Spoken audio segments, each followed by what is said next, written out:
Rajkot range આઈજીનો charge સંભાળ્યા બાદ Rajkot range IG Nirlipt રાય હવે મેદાને ઉતર્યા છે। અવારનવાર જે સોશિયલ મીડિયા પર ગોંડલ સતત ચર્ચામાં જોવા મળે છે, ત્યાં ગઈકાલે રાત્રિ દરમિયાન નિર્લિપ્ત રાય દ્વારા જે કોમ્બિંગ હાથ ધરવામાં આવ્યું ને જે અલગ અલગ કેસો છે તે કરવામાં આવ્યા, તેના કારણે ગુનેગારોમાં ગુંડાઓમાં હવે હિંસનનો ફફડાટ ફેલાવાની શરૂઆત થઈ છે। વૈષ્ણવજન તો તેને કહીએ જે પીડ પરાઈ જાનાને રે।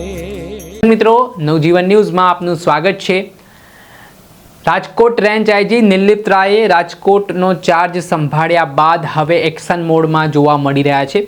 આજથી એક દિવસ અગાઉ તેઓ દ્વારા ગોંડલમાં બી ડિવિઝન પોલીસ સ્ટેશન ખાતે તમામ અધિકારીઓને સ્પષ્ટ સૂચનો કર્યા હતા કે તેમના રાજમાં કાયદામાં રહેવા માટે લોકોને કહી દેવામાં આવે, જે ગુંડાઓ જે અસામાજિક તત્વો એ સુધરી જાય, કાં તો તેમના જે તાબામાં આવતા વિસ્તારો છે તે છોડી દે, નહીંતર આગામી સમયમાં મજબૂત કાર્યવાહી થશે। ને તેના જ પુરાવા હવે રેન્જ આઈજી નિર્લિપ્ત રાય દ્વારા આપવાની શરૂઆત કરવામાં આવી છે।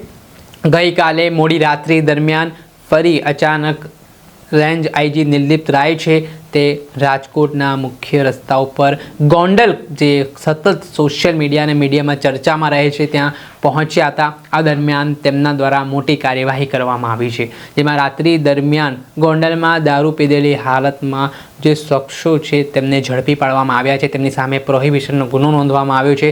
સાથે જ એવી ગાડીઓ જેની કોઈ કાગળિયા ન હોય, પુરાવા ન હોય તેવી ગાડીઓ સામે પણ તવાઈ બોલવામાં આવી છે।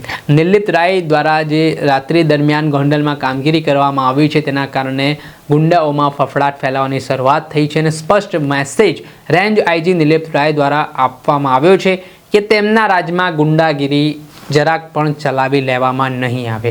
થોડાક સમય પહેલાં તેમણે એસપીઓની બેઠક મળી હતી। એ બેઠક દરમિયાન પણ તમામ એસપીઓને સૂચનો કર્યા હતા કે જે ગુંડા તત્વો હોય તેમની યાદી તૈયાર કરવામાં આવે ને તેમના સોપડા સાપ માટે હવે કામગીરી છે તે શરૂ કરવામાં આવી છે। નદીના પટ્ટા જેવા સંવેદનશીલ વિસ્તારોમાં સઘન ચેકિંગ કરવામાં આવ્યું।